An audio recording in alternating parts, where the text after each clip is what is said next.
Hey guys, welcome to our Power BI Run meetup at KPMG. It's great to see you all here. Thanks for coming out. So I know there's a lot of new faces. So for those who don't know the Power BI meetup, it's a group started by the Manchester office. I don't know if some of you might have been to those events, but it has now spanned out to Leeds. We started it in Birmingham back in February, so it's something we've been doing monthly. And a special shout out to the guys at KPMG because we've had one event here already, and they've kindly let us come here and host another event. In terms of the actual event itself, so we're going to be talking everything Power BI, but if you have any needs or questions around the market at the moment, whether that's you looking for a new role, any career advice, or if you're looking to make a hire, if you come and find myself, and I'm more than happy to have a conversation with you to talk through that. So in terms of how we're going to go, we're a bit late on schedule, but it's nothing major. So I'm just going to do a quick intro. Then I'm going to hand over to Markus and Anish to do field parameters demystified within Power BI. We'll have a short break where it's pizza, a few more beers, and then we're going to have Jamie Cook from Nationwide Building Society to do analysing fantasy football data within Power BI. And then towards the end, if anyone has any questions, I mean, we'll probably have a bit of time anyway. So if you have any questions for the guys, just let them know. And then I'm sure Jamie will probably leave a bit of time at the end so you can ask them any questions if you have any. So in terms of our next meetups, we've got our next one in July. We have set it up on Meetup now, so you can RSVP if you're available. That's going to be back in our offices in Brindley Place. We've got Leon Gordon and Kieran Wood. So Leon Gordon's going to be in person. Kieran is going to be remote. We will confirm the topic shortly. And then in August, we've got Matthias and Ijay, who will also, we do need to confirm the topics and the venue for that. But yeah, we've got the one in July confirmed. So if you can make it, I know it's on a Wednesday this time, don't want to confuse anyone, but yeah, just RSVP if you can. As ever, if anyone knows anyone that would actually be interested in speaking at one of the meetups, please do come and find me. Absolutely more than welcome. We really want to, have as many different speakers with as many different topics as we can. And even if you have any recommendations of any topics that you want us to try and cover, yeah, more than welcome. And of course, any venues as well. So if anyone knows you have any great office space like this, we'd be more than happy to partner on that as well. So thank you all so much for coming again. And yeah, I'll hand you over to the guys.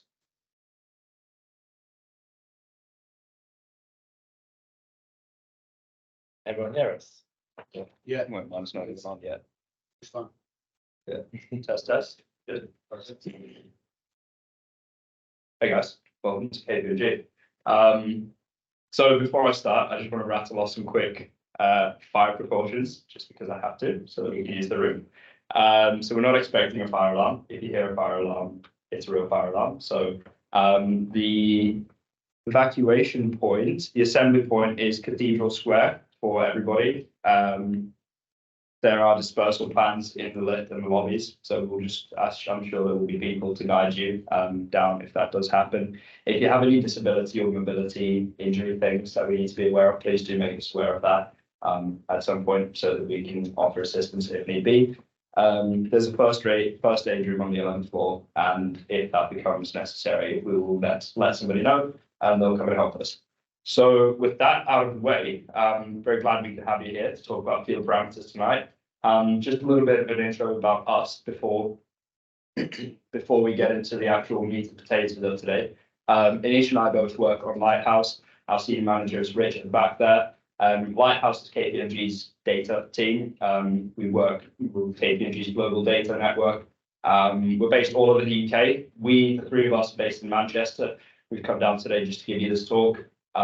We provide a variety of solutions to clients ranging from, AI, machine learning to data warehousing to data strategy, basically everything in data. And the three of us specialize in business intelligence to small and medium enterprises. So yeah, with that out of the way, we'll talk about field parameters today and some ways to use field parameters to get a little bit more interaction out of the dashboards that you're building for your clients, your stakeholders, whoever your audience is for your dashboard. A little bit about myself. I started my career in sports analytics. I actually worked with a couple of Olympic teams, kind of doing some business intelligence stuff, although back then we called it, or when I was working in sport, we could typically call it performance analysis. At the moment, I'm responsible for implementing some of the ETL pipelines at KPMG, and I also do some basic software development to automate some of our data processes. My free time, when I'm not, in front of a laptop, I like to go to the gym. I take that pretty seriously. Dieting at the moment, so I don't have the stocky figure I did in this picture, but hopefully then I'll come back in November. On to you, Anish. Thank you. Sorry, can everyone hear me? Yeah. Perfect. Hi, everyone. So my name's Anish. I recognize a few faces from last time, but for those who don't know me, my name's Anish. I'm also part of the KPMG Lighthouse team. And like Marcus, I just came straight out of university. This is my first job. And before this, I studied maths at Manchester. So my role is to just translate business needs into user requirements. We do the data warehouse, the architecture, the visualizations, dashboards, etc. And it's quite similar to Marcus. You'll see me in the gym or playing a bit of football. So recently I went to Morocco and I met a good friend there. And you can see the theme of this session today. It's a lot of camels there. So bonus points if you can name how many, or if you can count how many camels there are. So moving on to the next slide. So now that you know us, time for us to get to know you. So I want everyone to put your hands up. If you put two, even better. But I need all the hands. Nobody's exempt. No one's exempt. We'll know. Perfect. There we go. No. Keep You need them to up, stay up. keep You need to them stay up. So put your hands down if you've never used Power BI before. Perfect. Put your hands down if you've never heard of field parameters before. Both hands down. How does that work? Okay, put your hands down if you've used field parameters where you go, I'm not really sure how it works. Okay. No, thanks. No, you said perfect. And put your hands down if you know field parameters like by heart, like your bread bar. Would you like to join us? No, I'm joking. Over to you, Marcus. Thanks, Anish. Yeah, so for today's talk, we'll talk a little bit about field parameters, kind of in the context of how we would use them in a dashboard or a report that we think delivers on three key aims that dashboard and report should. So first and foremost, we all know that a reporting dashboard has to deliver good quality, high accuracy data through intuitive visuals. Okay, so that's obviously paramount when working with Power BI. You also need to use your visuals to tell a story. So your user needs to be able to explore that data and read between the lines a little bit to learn something about the business process or the business as a whole when they're looking at the dashboard or the report. But probably more important for today's presentation is that field parameters or a good dashboard needs to empower the user to interact with their data, to explore their data, to interrogate their data for anything that they want to get out of it. So that interactivity piece is ultimately why we use a dashboard rather than maybe just handing them a PDF or a printed piece of paper. So typically we do this through drill throughs, highlighting data points, filtering visuals, and tooltips. And even though Power BI has some really good built-in tools to do that, there are some limitations to these, and we're going to show you how to use field parameters to get a little bit more out of these features than you normally would. Roadmap for today is, first of all, we're going to show you how to use field parameters kind of in a basic use case, just to get some basic interactivity out of them, to get a little bit of more interactive experience in your dashboard. Next up, we're going to show you how to use field parameters to get a more dynamic visual design so that your visuals are responsive and dynamic to the inputs that you're passing to them with field parameters. And finally, we're going to show you some more advanced stuff that's kind of still in development on our team, which is kind of to create dynamic drill throughs. Now, some of you will have used drill throughs before, some of you might not have, and that's fine. Aim for today isn't really to go through drill throughs in any detail, more just to kind of show, for those of you who have used them, how you can use field parameters to elevate that a little bit. So we'll talk first about that kind of more basic use case, and for that, I'll pass it on to Anish. Thank you. You can see we have a thing going on. Good catch. Thank you. So let's talk about field parameters. So have you ever been making these beautiful dashboards and you realize, I'm recycling a lot of things here. I'm using the same thing again and again. I could have this all on one thing. Then you realize I'm wasting so much space. The user has to go through so many different pages just to see the same thing again and again. So this is where field parameters come in. So the whole idea with field parameters is the user can pick what they would like to analyze, So let's say I'm looking at a time analysis graph and I look at profit, and then I want to move on to gross profit. I don't want to see that on a different graph. I want to switch it. So I can switch it, or I can have both on one screen. And you'll see more of this when we do the demo. So what's the result is you have all of it on one page. Sorry, can you see it? Yeah. So you have it all on one page, and then you have the ability to dynamically change what you're analyzing. Second use case. Have you ever thought, what would my data look like if I were to give a discount to my clients? How would my profit look like based on last year's sales? Again, this is where field parameters come in. And you can still do that. You can change how much by a multiplying factor, how your sales are changing, and see the impact on the rest of your business. Pretty amazing, right? No laughs. I'll joke. So now we'll go on to the demo. We'll look at the basic demo of how field parameters look. So Marcus, if you'd like to, yeah.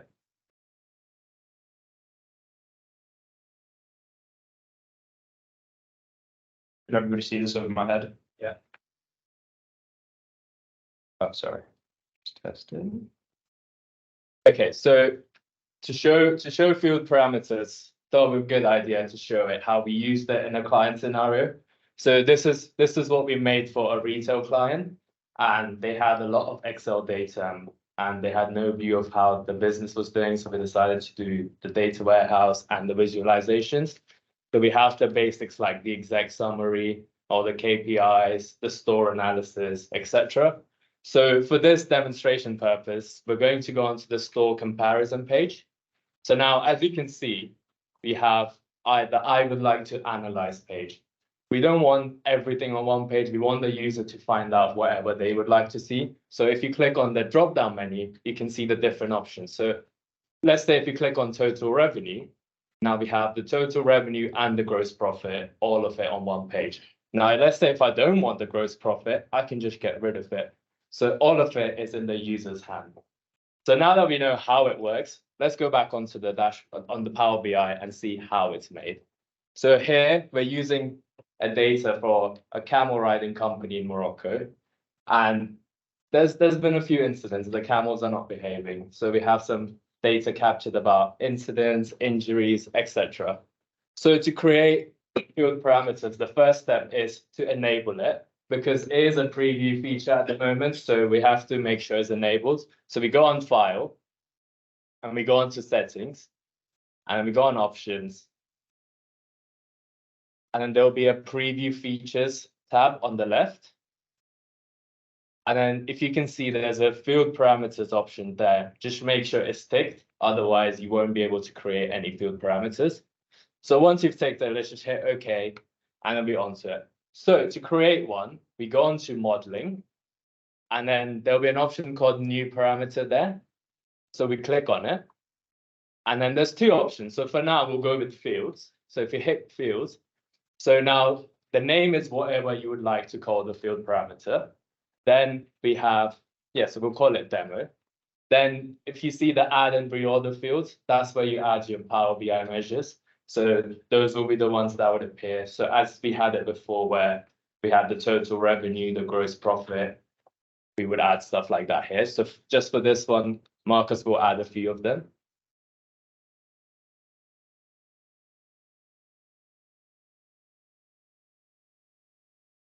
Perfect. And then we just hit create. And just like that, it should create one. So now you see the slicer, which are all the different field parameters. And now to get this onto a graph, we'll create a new graph.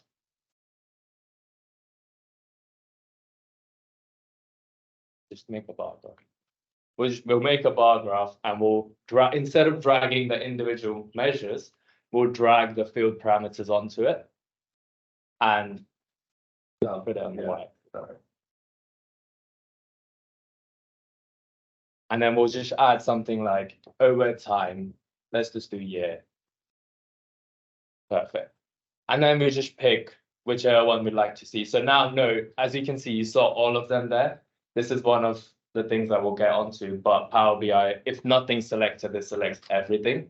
So now, as you can see, you can pick what you would like to see on the graph. So you can pick number of incidents closed, number of open incidents, etc. So any questions for this? Is it all clear? Yeah.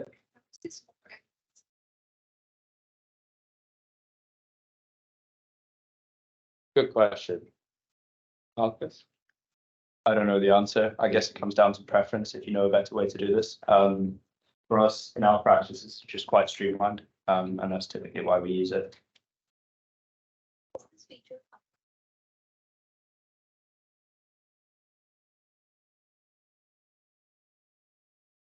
I think it should be on the free one. I don't see why, but it is also a preview feature, so yeah. But you catch up with us after the talk. We'll have a look and we'll come back to you. Yeah. Okay, so now it's a good thing that we have a field parameter, but usually when we make any sort of visuals, we have a comparator. We go with, let's say we go with the previous year. So let's say if you have something like a previous year on it, that's not going to dynamically change.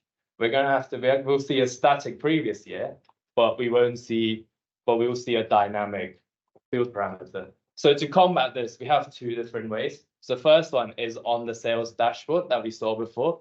So as you can see, if you drag down, the user can also pick the total revenue comparison as well.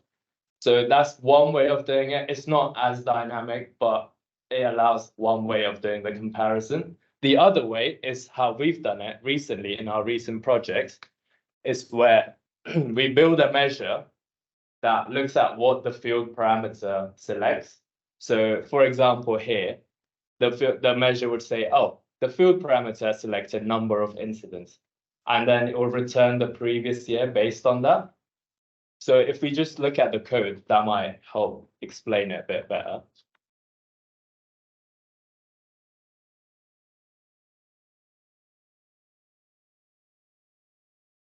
I remember what I called the measure. 1 second.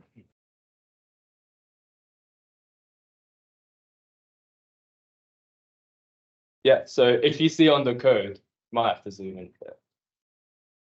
Yeah, so if you can see in the code, all it is doing is it looks at what's been selected. So we call the field parameter section 1. So all it does, it looks at what's been selected by section 1, and then returns the previous year measure for that. So it is a bit of manual work, but it allows the user to have a dynamic way of changing the comparator and what they would like to see. And we found that clients really love to see that, because not only can they change the actual measure, now they can also change the comparator on top of it. And the bit with field parameters is that you can also change dimensions. So you're not just fixated on measures. You can also change what category you're looking on. So for example, here we're looking at it by date. You could change it to look at it by a different category. Fortunately, we don't have the right data for this, but you are allowed. Feel free to speak to us afterwards and we can show you another example of this. So the last one is, as I said before, what happens, maybe you would like to do some what if analysis. Your client wants to see what would happen if I gave a discount based on last year's sales. So that's another use of field parameters. So we go back to modeling tab again, and then we hit new parameter. We go on numeric range this time, and then we name it again like before. Anything there? Yeah. And then you can pick whole number or there's decimal numbers. So for this one, we use decimal numbers. And then you give it a range. So let's do 0 and 2. And then increments of 0.1. And then we hit create. So what this will do is it will create a slider. And you should use this with your measures. So if I go back to my example from before, where I'm talking about what would happen if I gave a 15% discount to all my customers, how would my profits look like? So to do that, what I would do is I would multiply my number of, like the amount of things I've sold by this slider, as Marcus is doing it here. And when I drag the slider, everything else will move based on it. So that's just one other application of field parameters. As you can see, live demos don't always go to plan. So yeah, please excuse us. But yeah, any questions on that so far? Yeah. Yeah, so what's the difference between the bit parameters and the calculation groups? Calculation groups. That's a good question. So I think calculation groups, correct me if I'm wrong, feel free to jump in. I think it's more of you create multiple measures at the same time where they're based in one group. Whereas with this, you can add any measure you'd like. So it doesn't have to be similar. If you want, you can be anything you like. But it helps if it's something similar that you're analyzing, because at the end of the day, you want to tell a story with your data. So try to make sure it's similar, but it doesn't have to be exactly the same. If you don't mind, like, I think an important thing to think about with field parameters is that you're storing objects as key value pairs. So anytime that you want to access an object with like a string with its name, field parameters are really good for that. So you'll see that as kind of a common thread in everything that we're talking about today. Perfect. So now we'll go back to the slides and Marcus will go over some more advanced concept of field parameters. Over to you. Thank you. Is that showing? Second.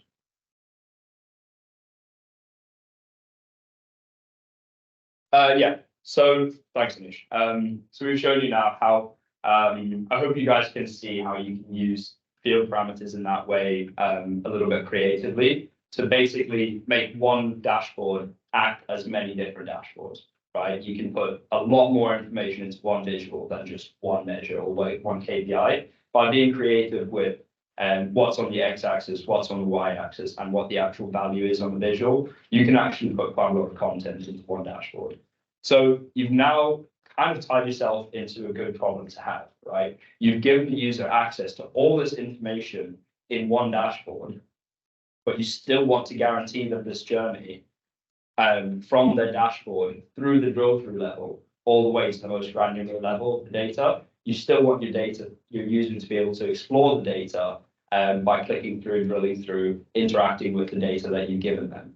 So that's cool, but using field parameters actually introduces some complications with that, right? It's no longer a straightforward measure that you can just line up on one side and the other side. And you've also got this problem of one dashboard potentially branching out into many different drill throughs, where previously you might have one dashboard connected to one drill through page, connected to one transaction page. One dashboard now can conceivably connect to many different transaction pages. And that actually makes your devs' life hell, right? Because instead of just debugging and aligning and tweaking and color scheming one dashboard, they now have to do it for 60 or however many you have to deal with. So one field use case that we want to show actually leverages the fact that field parameter selection can be carried across tabs. So in the same way that you might carry a filter across tabs for a drill through, field parameter selections can do that as well. And by being a little bit clever with how you structure your data and how you set up your transaction pages, you can actually take this negative and turn it into a big plus, because you can take what might look like many different tabs and turn it into one, right? You can connect many different dashboard pages into one transaction page. And this can be the case whether you use field parameters in the summary page, or if you just actually want to be clever with how you structure your reports and don't want to build a deck of 100 report pages, sorry. So there's a couple of caveats on this, and I'll talk about it in a minute. But for now, let's do what the people want and show them some data. Where's my mouse? Yeah, please bear with me. I'm bending over to do this demo. Yeah, so, okay. Yes. So here we've got a basic setup of what a dashboard might look like. Please don't take this as an indicator for how KPMG ships our dashboards. We generally try to make them look a little bit nicer than this before they go to clients. Okay, but what you've got here at a very basic level is an x-axis and a measure on the y-axis, right? Very simple. And if you want to drill through to that, sorry, right click, you can go to that transaction page, no problem. Okay, and that's going to take you there. Oh, we've got a little bit of a rogue dimension here. Get rid of that. That should be aggregating properly, but it's not. Yeah, there we go. That's fine for now. Yeah, so you can see that we've got a basic dashboard here. But okay, your user has now clicked in from number of incidents, and they're being presented with number of incidents, number of open incidents, number of closed incidents, number of new incidents, right? That's clutter. That's not what they asked for. Okay. one conceivable workaround is to create 4 transaction pages, one for a number of incidents, one for open incidents, closed incidents, new incidents. Now, that makes your client's life easy, but it actually makes your life quite difficult because now you have to create, test, and debug 4 pages. And you've got this other problem where you've got another dashboard or another page in your report, and you have to do the same again, right? That connects to another page on the front end, and then you have to do exactly the same thing again, where you've got another 4 measures, or 5 measures in this case, 5, and you have to do that whole process again. And one solution that we're testing internally, that we kind of come up with, is to actually be a little bit clever with how we structure our transaction pages and our reports pages. So you can see here, we've got exactly the same thing, right? Nothing's changed. But if you look under the hood for a second, you can see that we've actually put a field parameter on the y-axis. So we're actually selecting a measure from the field parameter in the filter pane. So we've got a visual level filter to select only that single measure. So we're showing a selection from the field parameter that we created earlier. And what that lets us do is, sorry, I keep right clicking, is if we go to our transaction page, you can see the numbers aren't coming up for some reason. I'm going to mess something up, but you can see that actually that returns just a single measure, right? And the way that we've set this up is that no matter where you click to, how you click to this dashboard or to this page, sorry, from throughout the report, it's always going to return only the measure that you asked for. Now, this is a limitation, right? Because maybe your client does want all the information. And in that case, I just would recommend not doing this, right? Or doing it in some clever, different way. But the other thing that's quite nice about this, which I alluded to earlier, is that, okay, we've got this different page now, right? Surely now we have to make a second transaction page for that.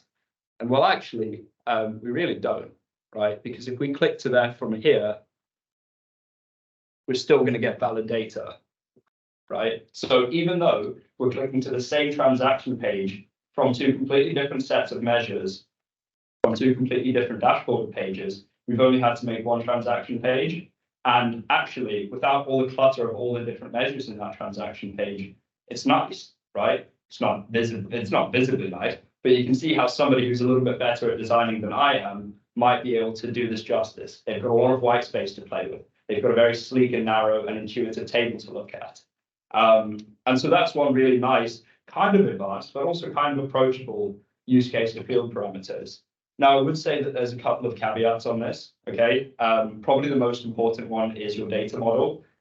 We had a talk recently in Manchester about the importance of the data model. If you can find that recording, I would highly recommend it. But in this case, what's really important is that for this use case, if you're trying to drill to one page from many different pages from many different fact tables, you might run into the problem of, well, we've got non-common dimensions in the table, and that's a little bit of a problem, right? Let's say that there's a dimension that only has a relationship with one fact table, but you're trying to pull it in from lots of different fact tables, that's going to prove an issue. So for this use case, I would recommend probably only using this solution in cases where you've got a lot of overlap in dimensions between your different tables, and you're only interested in reporting on that overlap, if that makes sense. So you don't want to use this in a case where there's maybe one common dimension for 2 different fact tables. You're not going to want to use this for that because you're not going to get that much information from your transaction page. But in some businesses and in some models, it is the case where you've got a lot of similar dimensions between tables. And in that case, why build, 16 different transaction pages when you can get away with building one? I don't know how you guys work, but I always like to do less work when it's possible by being a little bit clever with code. So yeah.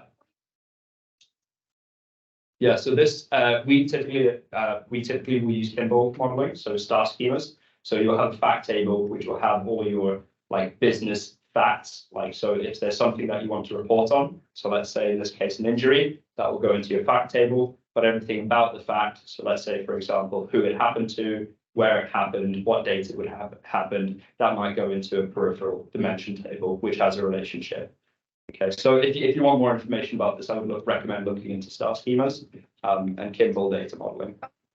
Fact. Yeah, like spitting facts. Yeah.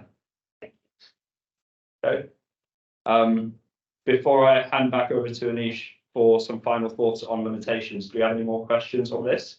I'll let you guys marinate on them and ask you again at the end. No? All right, I think that's your cue. I see a semi hand up there. That's right. Yeah. I was going to say, I think it's probably the fact that you take the measures, not the measures like they parameters that are build a new aggregator that way.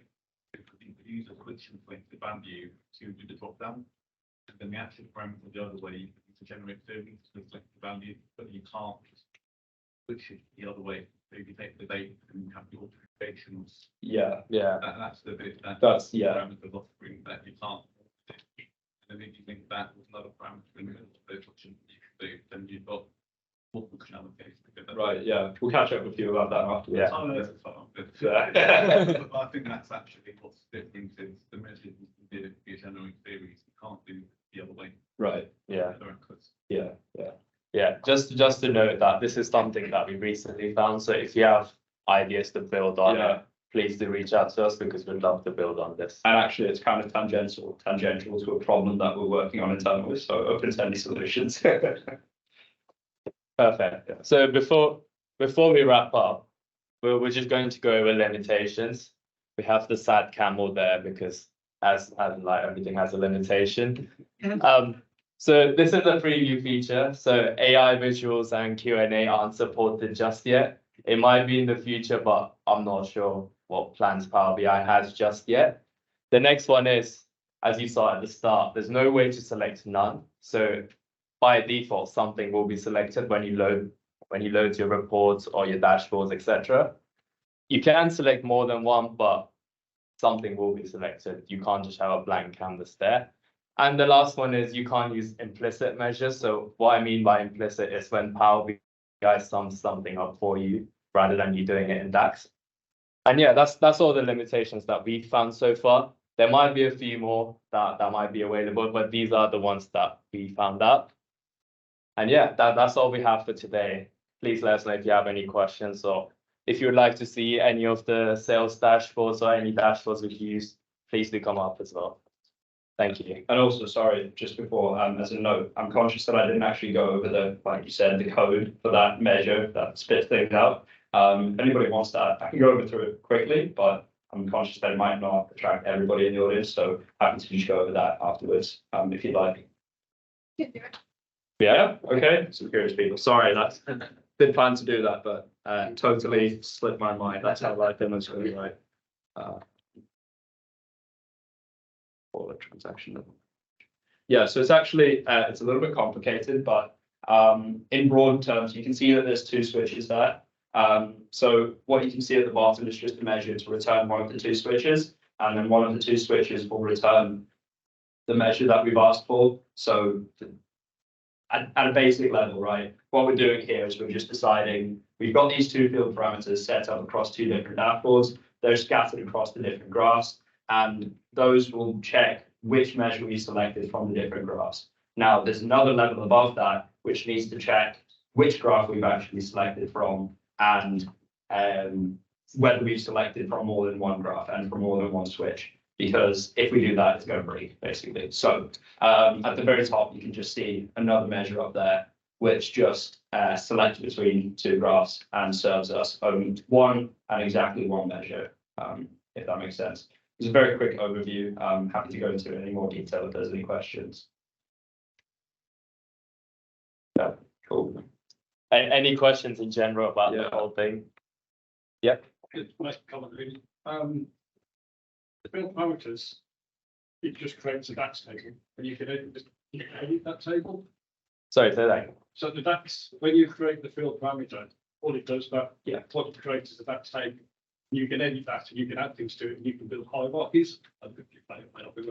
We haven't played around with it to that extent, but yeah, in theory, you're right. Yeah. Well, one of the things I've built for my own company is we have availability. I work for the co-op and sell products, and we have availability. So we understand what the availability of products is. But every managers want to see it by store. Suppliers, people want to see it by supplier. There's so basically the field parameter, you can actually use it to get, you have one table that contains or my availability against the product. And then I could just change the hierarchy, so that's what the DAX allows you to do. Yeah. You can actually build a hierarchy in the DAX table, and it will roll up and down and do all the calculations for you. Definitely, I think something for us to explore a little bit. Yeah. Well, that sounds really interesting. When I first found it, Yeah, it's absolute game changer. Yeah. it really is, because like I said, I had 4 separate reports. Yeah, I was able to just put it into one report and get in the hierarchy as well. amazing. Yeah, we'll have to touch base with you afterwards. Yeah. Yeah, great. You guys on the challenge, the work, because we have the graph we've got seems better parameters, so we can change the bar charts and we can change the line chart at the same time, Right. and they'll actually do too. Yeah, But it's the theory behind how the parameters working, and if you get that, it's, you know what I mean, if you don't know how to do it, then it's amazing, you should class everything, but you know how it's working. yeah, So that would be another thing to have to. definitely. Yeah, I think definitely something for us to explore. Some good takeaways. For us. Yeah, Yeah. so I basically use this for doing low level security. Okay. So basically I had everyone's names. And no one can actually see that, but it basically then, if I've got say 3 or 4 pages, and I only want person A to see page 1, it kind of locks you down straight away, Right. so you only see page 1. But no one else can actually see that, just like him. Okay. Okay. So you can Yeah. achieve that with your low level security, and it really helps. Yeah. Yeah, that's again definitely something to explore. Yeah. So I think that's something that maybe we've had some challenges on previous projects with. Yeah. So yeah, definitely interesting. Yeah. Sorry, your name was? Sure. Sure.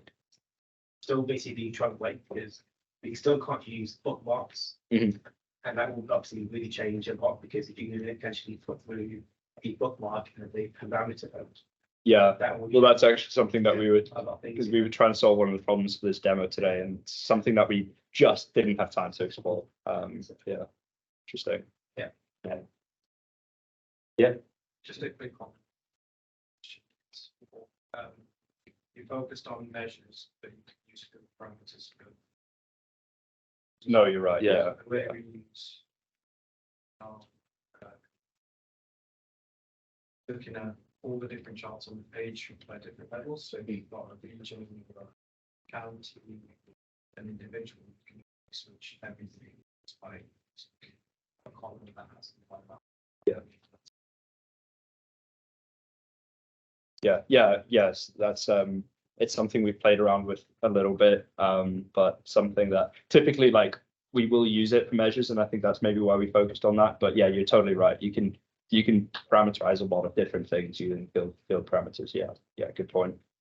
Yeah, but if you use character columns, it's not efficient, because if you're gonna change something, then you have to recreate the whole column, but if you use measure, you just have to write it.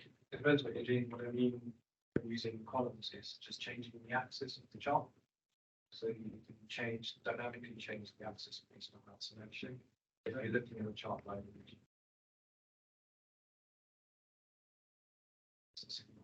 rather than having different charts that have different levels. We